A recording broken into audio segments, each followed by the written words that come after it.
Mr. Ned, nice to meet you. I've seen your commercials too. It's cute, it's really cute. Listening to the leaders here today, and as I spoke about the young men in the hospital, about someone possibly even going to speak with them. When you think about it, even them going to speak with them, what are they going to speak to them about? Meaning, what will be the alternative to vengeance? What could they go in offering them? So I guess my question to you is, what could you do, or shall I say, what would be your ideas or your offers on alternatives for our youth? As he said, there's facilities, men and women of God with dreams, huge dreams. You know, the Word of God said, write the vision, make it plain. The dreams are there, the hopes are there, but the resources aren't there. So when we go into the hospital and speak to these young men and tell them that vengeance is not theirs, but it's the Lord's, what alternative can we give to them? If we were to go and speak to them right now, what could we offer them? That's the problem. That's the question. So I guess my question to you, and I know everything is a process, what alternatives do our youth have if the facilities don't come through? If the parents have to work? I'm a single parent myself. What can we put in their hands and say that $150 a day on the corner? How can we tell them they don't need that? It was he brought in folks who have started up a business throughout the greater Bridgeport community. You know, we brought in Joshua Grant, who started up Soul to Soul restaurant. And he went in front of the class and he said, hey, look kids, this is who I am. I started out in the street. In fact, I sold some drugs. In fact, I was part of a gang. And then I decided that was going nowhere. And my friends were going to jail. And I decided I wanted to do something better for myself. And I started up this little business. And I started up in my basement. And one of the kids said, you sold out. What do you mean you did that? He said, I didn't sell out at all. My buddies are jerks. And they ended up in jail. I'm here right now. I got this BlackBerry. I got my wife. And I've got good pay. Well, I got good pay. You want to see the car I got outside. And I'm working because I'm my own boss. And it was tough. And we went bankrupt the first couple times we did it. And every time I got knocked over, I got back up and I kept doing it again. And by the way, I'm a tough boss. And anybody who wants to come and help out at Soul to Soul restaurant, I'm going to tell you I'm a tough boss, but you're welcome to come and volunteer. And if you're good, maybe you're going to get a job. And we brought in one Joshua Grant after another into that class. All that it was possible.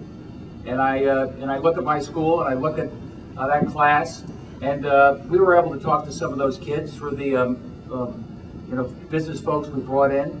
But we need other folks involved in that school. We need clergy.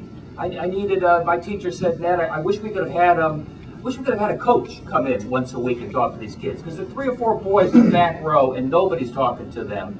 And if I had a coach there, we had a really good after-school activity, they'd be able to reach out to these kids and find different ways that you can inspire them. And that's where you start. You start at that level. What I do for Harding High, I tell you, make the resources there so it doesn't shut down at 2:30 in the afternoon. You have a facility that's not 90 years old. You give people something they can really have pride in, but the other 80% is going to come from great teachers and great kids and parents who are involved and ministry involved. And what I do as a volunteer is I try and get those folks into the school.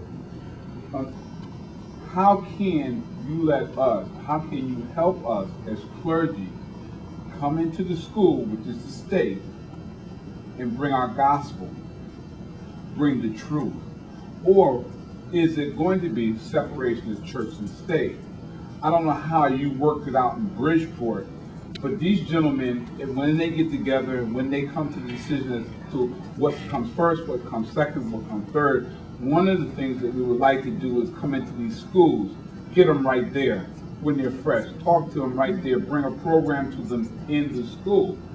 How will that be made possible for the state to allow us to come in and bring the truth, the word? What you say. And if I say anything that's in error in your opinion, please correct me. I don't think that the government per se is going to allow the clergy to come into a school to be the clergy. I think that however, I think that clergy indeed can come into a school and do what needs to be done. What am I talking about? A few years ago, how can I say, created a word or established a word called, or phrase called the socio-charismatic approach. Now, you said two things. You said we need the clergy to come in our school, and then you continue to talk and you said, well, we need a coach to come in. Well, the reality is you can have a coach come in, and when I say coach, I don't mean a football coach or a basketball coach. I mean a coach is someone who aids and assists someone in perfecting their gift. For instance, if it's a coach who's teaching mothers, young mothers, unmarried mothers to be proper parents, if it's a coach that is helping the young men in terms of a trade, or as you yourself as the coach that you are in terms of helping the young people to develop the skills necessary to have jobs and that sort of thing and so forth. If the coach is a Christian, a Christ-like person, a pastor, a clergy person who comes in under the cloak, not of a pastor, but of a coach, then their values are going to be instilled and injected, as I say, which was under the socio-charismatic approach. Subtly, you introduce them to the better way and so forth, and we understand what the better way is. So I think that you would have a fierce battle trying to approach state government, city government, or whatever, and saying, let the preachers come in, let the pastors come in, and let them talk with the children or preach to the children, whatever. But through the socio-charismatic approach, there's no problem. And then you can, I mean, this is how countries are toppled. This is how governments are changed. I understand that process. You know, I have a history of doing that sort of thing. I was an undercover operative. I've been a prison warden. Believe me, I know how to do that sort of thing. And I have found that it's very profitable. So yes, you can go in as clergy, but not as clergy. You can go in as a coach or something like that. And I think that we're doing the right things here together, because in a group like this, we can determine what is the need, that we can create the coach's position in our communities. And because the government will give the money to a coach faster than they will give the money to a pastor. Yet, what difference does a name make? What's important is that you are achieving your goal. We're not preaching in the school, but we're coaching kids. We have art, drama, sports, public speaking, guidance counselors. We're losing our guidance counselors in these schools. And there are ways that the community can get involved. Look, I met Chiquita yesterday. She was in the Stanford school system. She got pregnant. They tried to kick her out of the school system because she was pregnant. This was 10, 15 years ago. She said, no, I have my rights. I have my rights to an education. She gave birth to the child. She graduated from the high school. She started up a halfway house and for other unwed mothers. She's a minister and a preacher, and she's also running this halfway house. She's also now on the Board of Education in Stanford, she was telling me. She has a good time going back to that old high school and seeing some of those teachers who were trying to drum her out of that school system about 15 years ago. And those are the type of people we need more involved in our communities.